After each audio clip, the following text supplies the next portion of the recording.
Hi, hello, good morning. Welcome back to my channel, Suksha Vlogs. Welcome back to one more vlog, friends. ಇದು just like ಒಂದು day vlog ಥರ ಇದೆ. Daily vlog ಥರ, ಅಂದರೆ daily vlog ಅಲ್ಲ. ನಾನು ಹಂಗಂದ್ಬಿಟ್ಟು day full ನಾನೇನು shoot ಮಾಡ್ಕೊಂಡಿಲ್ಲ. ಜಸ್ಟ್ ಒಂದು ಸ್ವಲ್ಪ ಗೃಹಪ್ರವೇಶ ಆಗಿದ್ದು ಥರ್ಡ್ ಡೇ ವ್ಲಾಗ್ ಇದು. ಅವತ್ತು ಅಂದರೆ ಗೃಹಪ್ರವೇಶದ ಗುರುವಾರ ಆಯಿತು. ಶುಕ್ರವಾರ ಇನ್ನು ದೇವ್ರನ್ನೆಲ್ಲ ಏನು ತೆಗಿಬಾರ್ದು ಅಂತ ಹೇಳಿದ್ರಲ್ವ. ಸೊ ಹಂಗಾಗ್ಬಿಟ್ಟು ಇದು ಶನಿವಾರದ್ದು ವ್ಲಾಗ್ ಆಗಿರುತ್ತೆ. ಗೃಹಪ್ರವೇಶ ಆಗಿದ್ದು third day vlog. I think ಈ ವಿಡಿಯೋ ನಿಮ್ಗೆ ಇಷ್ಟ ಆಗ್ಬೋದು ಅಂದ್ಕೊಳ್ತೀನಿ. ಇಷ್ಟ ಆದರೆ ಪ್ಲೀಸ್ ಒಂದು ಲೈಕ್ ಮಾಡಿ, ಹಾಗೆ ನಿಮ್ಮ ಫ್ಯಾಮಿಲಿ ಫ್ರೆಂಡ್ಸ್ ಎಲ್ಲರಿಗೂ ಶೇರ್ ಮಾಡಿ ಅಂತ ಹೇಳ್ತಾ ಈ ವಿಡಿಯೋನ ಸ್ಟಾರ್ಟ್ ಮಾಡ್ತಾ. ಇನ್ನು ಈ ವಿಡಿಯೋನ ನಮ್ಮ ಮನೆಯವರು ಅಪ್ಲೋಡ್ ಮಾಡೋದು ಬೇಡ ಅಂತ ಅಂದರು. ಯಾಕೆ ಅಂದರೆ ತುಂಬ ಜನಕ್ಕೆ ತುಂಬ ಡೌಟ್ಸ್ ಬರ್ಬೋದು ಅನ್ನೋ ಹಾಗೆ.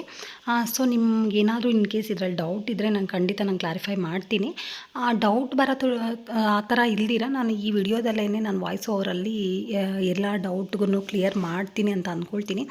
ನಮ್ಮ ಮನೆಯವರು 2-3 ಸಾರಿ ಹೇಳಿದ್ರು, ಬೇಡ ವಿಡಿಯೋ ಇದು ಬೇಡ, ಈ ವಿಡಿಯೋ ಮಾಡಿದಾಗ ತುಂಬ ಜನಕ್ಕೆ ಒಬ್ಬೊಬ್ರಿಗೆ ಒಂದೊಂದು ಥರ ಡೌಟ್ ಬರ್ಬೋದು. ಮತ್ತು ಬಟ್ ನಾನು ಏನು ಅಂದರೆ ಹಾಗೆ ಅದು ಏನು ಪರವಾಗಿಲ್ಲ ಅಂತ ಹೇಳಿಬಿಟ್ಟು ಒಂದು ಸ್ಮಾಲ್ ವಿಡಿಯೋ ಮಾಡ್ತಾಯಿದ್ದೀನಿ. ಇನ್ನು ಅವತ್ತು ನಮಗೆ ಪುರೋಹಿತರು ಬರಲ್ಲ ಅಂತ ಹೇಳಿದ್ರು. ಏನಕ್ಕೆ ಅಂದರೆ ಅವ್ರಿಗೆ ಯಾವುದೋ ಸೂತ್ಕ ಬಂತಂತೆ. ಸೊ ಹಂಗಾಗ್ಬಿಟ್ಟು ನಮಗೆ ಸೂತ್ಕ ಆಗಿದೆ. ಸೊ ಹಂಗಾಗಿ ನಾವು ಬರೋದಿಲ್ಲ, ನೀವೇನೇನೇ ಪೂಜೆ ಎಲ್ಲನೂ ಬೆಳಗ್ಗೆನೇ ಮಹಾಮಂಗಳಾರತಿ ಮಾಡಿಬಿಟ್ಟು ದೇವ್ರಿಗೆ ಆಮೇಲೆ ಕರ್ಪೂರ ಇಟ್ಟು ಎಲ್ಲ ಪೂಜೆನ ಕದಲಿಸಿ ಅಂತ ಹೇಳಿದ್ರು. ಸೊ ನಾವು ಸರಿ ಆಯಿತು ಅಂತ ಹೇಳ್ಬಿಟ್ಟು ನಾವು ಇನ್ನು ಬೆಳಗ್ಗೆ ಅಂದರೆ ಬೆಳಗ್ಗೆ ಎದ್ದ ತಕ್ಷಣ ಫಸ್ಟು ಅವರು ಬೆಳಗ್ಗೆ 6:30 ಒಂದು 8 ಗಂಟೆ ಇಲ್ಲ ಒಂದು 7-7:30 ಅಷ್ಟೊತ್ತಿಗೆ ನಾವು ಬಂದುಬಿಟ್ಟು ಪೂಜೆ ಎಲ್ಲನೂ ನಾವು ತೆಗಿತೀವಿ ನಾವೇನೇನೆ ಅಂತ ಹೇಳಿದರು. ಸರಿ ಆಯಿತು ಅಂತ ಹೇಳ್ಬಿಟ್ಟು ನಾವಿನ್ನು ಬೆಳಗ್ಗೆ ಅವ್ರು ಬರೋಷ್ಟೊತ್ತಿಗೆ ಎಲ್ಲ ಕ್ಲೀನ್ ಮಾಡ್ಕೊಳ್ಳೋಣ. ಐ ಮೀನ್ ಅಂದರೆ ಎಲ್ಲ ಒರೆಸಿ ಗುಡಿಸಿ ಎಲ್ಲ ಕ್ಲೀನ್ ಮಾಡಿಕೊಂಡ್ರೆ ಅವ್ರು ಬಂದಮೇಲೆ ಪೂಜೆ ಎಲ್ಲ ತೆಗಿತಾರಲ್ವ, ಆಮೇಲೆ ಬೇರೆ ಕೆಲಸಗಳು ಮಾಡ್ಕೊಳ್ಳೋಕೆ ಸರಿ ಹೋಗುತ್ತೆ ಅಂತ ಹೇಳ್ಬಿಟ್ಟು ನಾವು ಬೆಳಗ್ಗೆ ಬೇಗ ಎದ್ಬಿಟ್ಟು ಬಾಗಿಲು ತೊಳೆದು ನೀರು ಹಾಕಿ, ಹಾಗೆ ರಂಗೋಲಿ ಬಿಡಿಸಿ ಪ್ರತಿಯೊಂದು ಇನ್ನು ಅಡುಗೆ ಕೆಲಸ ಅಂತೂ ಏನೂ ಮಾಡೋಕ್ಕಾಗಿಲ್ಲ ಅವತ್ತು ಅಂತ ಹೇಳ್ಬಿಟ್ಟು ನಾವಿನ್ನು ಸರಿ ಎಲ್ಲ ಬೇಗ ಮಾಡ್ಕೊಂಡ್ವಿ. ಅದಾದಮೇಲೆ ಪಾಪ ಬೆಳಗ್ಗೆ ಫೋನ್ ಮಾಡಿದ್ರು ಅವರು ಒಂದು 8 ಗಂಟೆ ಅಷ್ಟೊತ್ತಿಗೆ. ನಾವಿನ್ನೂ ಬಂದಿಲ್ಲ ಅಂತ ಹೇಳ್ಬಿಟ್ಟು ಅಂದ್ಕೊಳ್ತಾ ಇರಬೇಕಾದ್ರೆ 8 ಗಂಟೆಗೆ ಅವರು ಕಾಲ್ ಮಾಡಿ ನಾವಿಲ್ಲ ರೆಡಿ ಆಗಿದ್ವಿ ಬರೋಣ ಅಂತ. ಈಗ ಯಾವುದೋ ಒಂದು ನಮಗೆ ಸೂತ್ಕ ಬಂತು, ನಾವಿನ್ನು 11 ದಿನ ಅಥವಾ 16 ದಿನ ನಾವು ಬರೋಕ್ಕೆ ಆಗೋದಿಲ್ಲ. ಸೊ ಹಂಗಾಗ್ಬಿಟ್ಟು ನೀವೇನೇ ಈ ಥರ ಮಾಡಿ ಅಂತ ಹೇಳ್ಬಿಟ್ಟು ಅವ್ರು ಪ್ರತಿಯೊಂದೂ ನಮಗೆ ಎಕ್ಸ್ಪ್ಲೈನ್ ಮಾಡಿದ್ರು.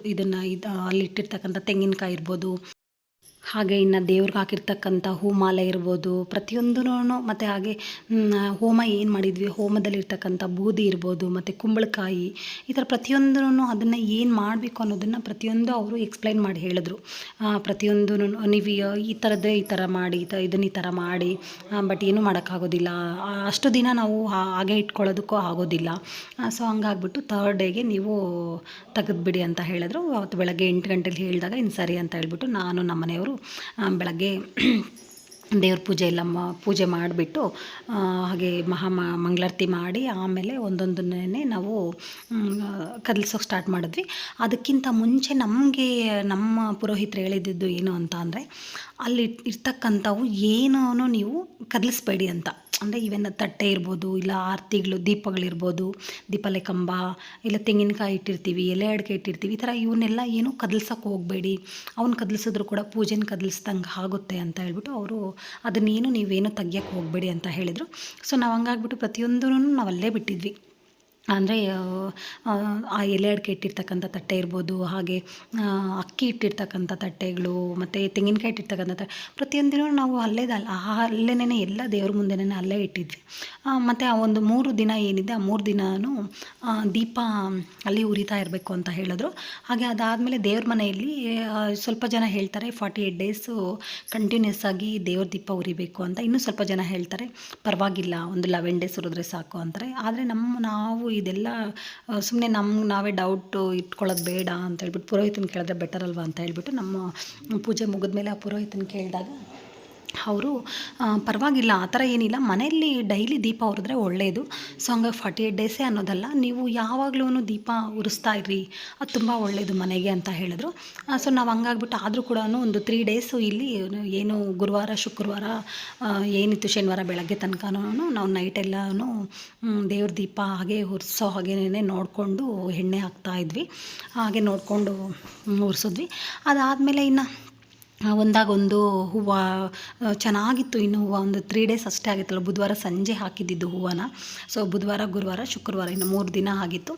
ಬಟ್ ಹೂವು ಮಾತ್ರ ಹೂ ಮಾಲೆ ಎಲ್ಲ ಅಂದರೆ ತೋಮಾಲೆಗಳ ಥರ ದಪ್ಪ ದಪ್ಪದ್ದು ಹಾರಗಳು ಇವೆಲ್ಲ ತುಂಬ ಚೆನ್ನಾಗಿ ಫ್ರೆಶ್ ಆಗಿತ್ತು. ಇನ್ನೂ ಅವು ನಿಜವಾಗ್ಲೂ ನಮಗೆ ಆ ಕಡೆ ಆಚೆಗಡೆ ಹಾಕೋದಕ್ಕೇನೆ ಮನಸ್ಸಾಗಲಿಲ್ಲ.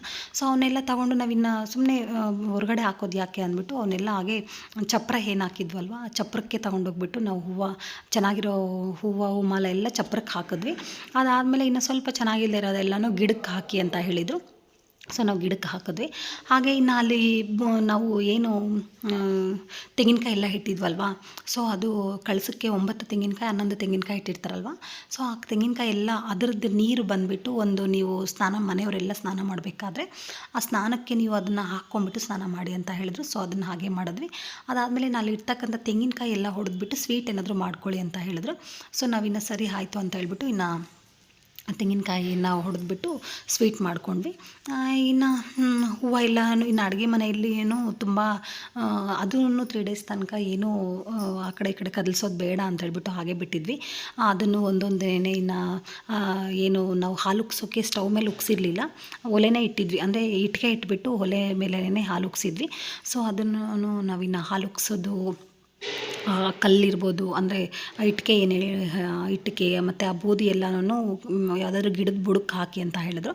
ಸೊ ಹಂಗಾಗಿ ನಾವು ಅದನ್ನು ಮತ್ತು ಅಲ್ಲಿರ್ತಕ್ಕಂಥ ಹೂವು ಮತ್ತು ಇನ್ನು ಇವು ಮಾತ್ರ ಕಲ್ಲು ಯಾರು ತುಳಿದೇ ಇರೋದ ಜಾಗದಲ್ಲಿ ಇಟ್ಟಿರಿ, ಆಮೇಲೆ ಬೇಕಾದ್ರೆ ಏನಕ್ಕಾದ್ರೂ ಬಳಸ್ಕೊಳ್ಳಿ ಅಂತ ಹೇಳಿದ್ರು. ಸೊ ನಾವು ಅವನ್ನು ಎಲ್ಲ ಇಟ್ಬಿಟ್ಟು ಒಂದೊಂದಿನ ಎಲ್ಲ ಮುಗಿಸ್ಕೊಂಡು ಆ ನೀರು ನಾವೇನು ಅಡುಗೆ ಮನೆಯಲ್ಲಿ ಅಂದರೆ ಬೆಳಗ್ಗೆ ಗೃಹಪ್ರವೇಶ ಮಾಡಬೇಕಾದ್ರೆ ಗಂಗೆ ಪೂಜೆ ಮಾಡಿಬಿಟ್ಟು 5 ಬಿಂದಿಗೆ ತಂದಿರ್ತೀವಲ್ವ, ಸೊ ಆ ನೀರನ್ನ ಹಾಗೆ ಇಟ್ಟಿದ್ವಲ್ವ, ಅವರು ಅದನ್ನು ಎಲ್ಲ ಗಿಡದ ಬುಡಕ್ಕೆ ಹಾಕಿ ಅಂತ ಹೇಳಿದರು. ಸೊ ನಾವಿನ್ನು ತುಳಿದೇ ಇರ್ತಕ್ಕಂಥ ಜಾಗ ಅಂತಂದರೆ ಗಿಡಗಳ ಹತ್ರ ಅಲ್ವಾ, ಸೊ ಆ ಗಿಡಗಳ ಬುಡಕ್ಕೆಲ್ಲ ನೀರೆಲ್ಲ ಹಾಕಿ ಒಂದೊಂದನೇ ಆಲ್ಮೋಸ್ಟ್ ಎಲ್ಲ ಕ್ಲೀನ್ ಮಾಡ್ಕೊಂಡ್ವಿ. ಅವತ್ತು ಎಲ್ಲ ಮಾಡಿಕೊಂಡು ನಾನು ನಮ್ಮ ಮನೆಯವರೆಲ್ಲ ಕ್ಲೀನ್ ಮಾಡ್ತಾ ಇರಬೇಕಾದ್ರೆ ಪಾಪ ನಮ್ಮ ಅಕ್ಕನೂ ಇದ್ದರು.